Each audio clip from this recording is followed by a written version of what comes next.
Bagaimana supaya kita mendapatkan ketenangan sehingga kita tidak jauh dari Allah, senantiasa kita melibatkan Allah, ya kan, akad-akad kita perbaiki. Dari situlah akhirnya kok enak gitu, hati ini kok tenang, rasanya tenang gitu. Nah setelah itu akhirnya kita merasa ini sudah cara yang benar. Idza shadaqal azmu wa duhas sabil. Kalau sudah benar, maka Allah pasti mudahkan. Benar, mesti Allah besarkan. Taat, pasti Allah kasih nikmat.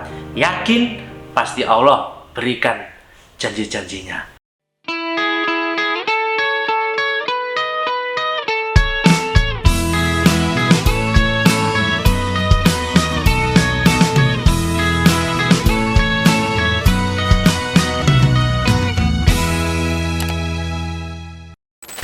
Bismillahirrahmanirrahim. Assalamualaikum warahmatullahi wabarakatuh.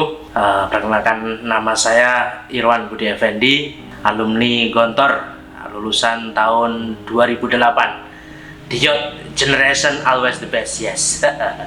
Kemudian domisili kami ada di Sragen, tapi asal kelahiran Karanganyar. Kemudian kami bergerak, usaha kami di bidang perdagangan dan jasa. Kemudian juga di tahun 2022 kami juga merintis pesantren entrepreneurship, jadi namanya Ar-Raudhah Tahfidz-Preneur. Pengalaman di Gontor sih dulu pernah jadi bagian pembangunan, ya, dari bagian pembangunan ya, mungkin dari situ juga insight bisnis itu didapat. Yang dulu jadi bagian pembangunan, sekarang di luar ya jadi bagian pembangunan betul. Jadi kontraktor, jadi penjual bahan material. Tahun 2008 lulus. Setelah 2008 lulus, kita melanjutkan ke Universitas Muhammadiyah Surakarta. Lulus tahun 2013 wisudanya. Tapi sebenarnya 2012 sudah selesai. Cuma biasa, namanya anak muda, dolan dulu.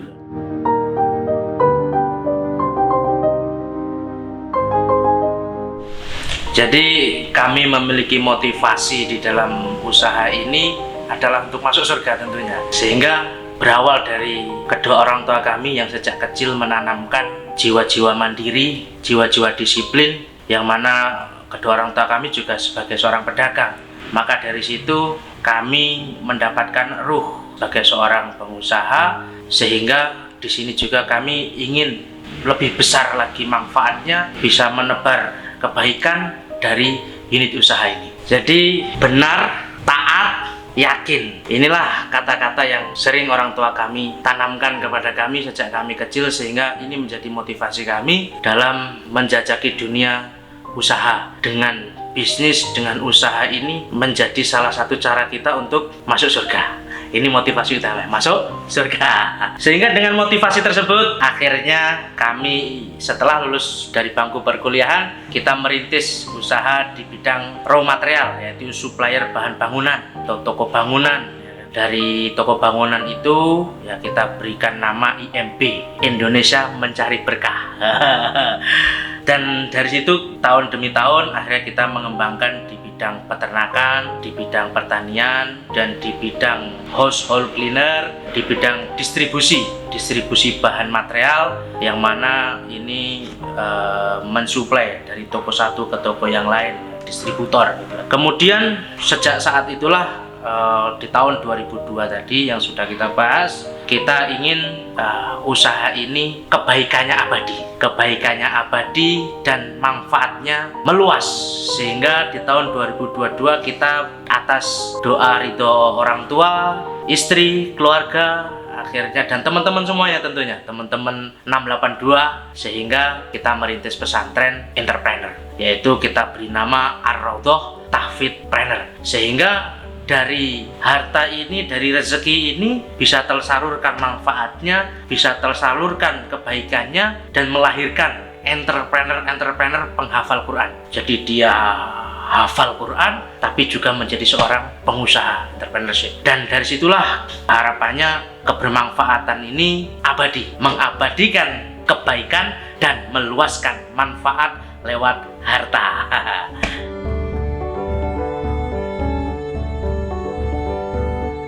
Nah, tentunya di dalam menjalankan usaha ini ya ada problematika pasti ya kan, masalah pasti ada. Sehingga kalau ditanya tantangan apa yang terberat, versi kami adalah ketika kita jauh dari Allah. Ketika kita jauh dari Allah, wah ini tantangan masalah terasa berat. Nah, ketika itu juga titik baliknya ya kita akhirnya meyakini kembali. Dari situlah kita mulai melakukan pembenahan. Kita benahi caranya, kita benahi timnya, dan kita benahi sistemnya. Kita rombak ulang sehingga kita sesuaikan lagi dengan syariah Islam, ekonomi Islam, ya, bagaimana supaya kita mendapatkan ketenangan sehingga kita tidak jauh dari Allah, senantiasa kita melibatkan Allah, akad-akad kita perbaiki. Dari situlah akhirnya kok enak gitu, hati ini kok tenang, rasanya tenang gitu. Nah, setelah itu akhirnya kita merasa ini sudah cara yang benar, dan itulah akhirnya kita berbenah. Dan alhamdulillah ya, atas doa orang tua, doa keluarga, doa istri, kita pun mengawali rebound ya kan, dalam perspektif syariat Islam.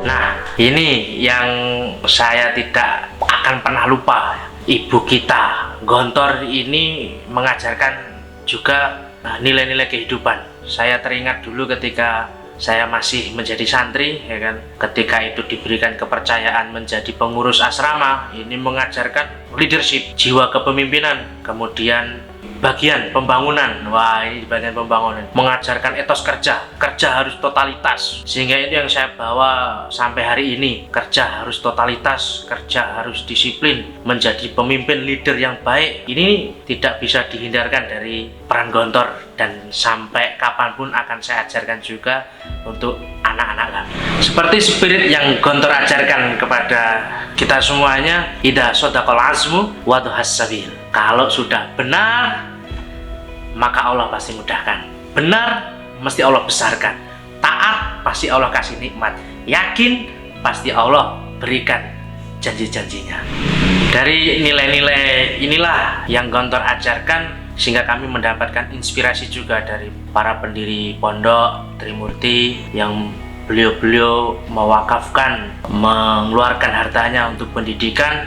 Dan dari situlah akhirnya kami pun berusaha mengikuti jejak-jejak Trimurti, sehingga dari apa yang kami dapatkan, dari apa yang kita dapatkan dari usaha ini, kita mendirikan unit pendidikan berbasis pesantren, yaitu Ar-Raudhah Tahfidzpreneur ini, yang mana sekali lagi kita juga ingin menghasilkan the next Abdurrahman bin Auf dan the next Utsman bin Affan di era modern ini. Mereka hafal Quran, mereka paham Quran, mereka mengamalkan Quran, tapi mereka juga memiliki kemandirian yang kuat.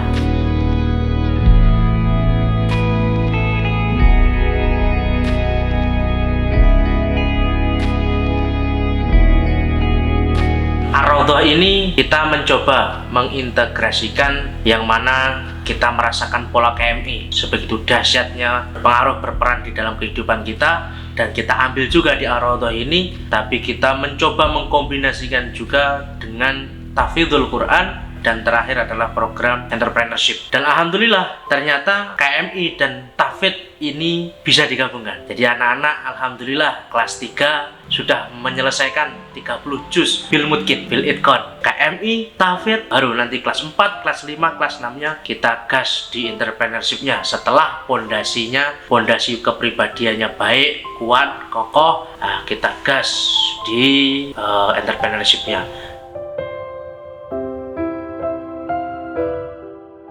Kemudian dari beberapa perjalanan ini kami berpesan buat generasi muda, terutama wabil khusus alumni Gontor, ya kan, investasikan ilmu, ya kan? Kemudian jangan malu memulai dari hal yang terkecil, karena semua yang besar diawali dari yang kecil dan benar tentunya. Ataupun bahkan kalau perlu kita ikut orang dulu, ambil ilmunya, karena ini minim resiko, manfaatnya besar. Sehingga kalau kita sudah mengambil ilmunya, kita baru meranjak ke yang besar. Kemudian yang ketiga, taat. Ya, yakinlah di dalam ketaatan terdapat kenikmatan. Sehingga dari sinilah, dari ketaatan inilah, seperti pimpinan-pimpinan kita, kiai-kiai kita, guru-guru kita mengajarkan, walladzina jahadu fina lanahdiyanahum subulana. Kalau sudah benar, kalau sudah taat, kalau sudah yakin, Allah nanti yang nunjukkan, Allah nanti yang mengarahkan jalannya, mana yang terbaik buat kita. Yang terakhir, pesannya jangan jauh-jauh dari Allah, selalu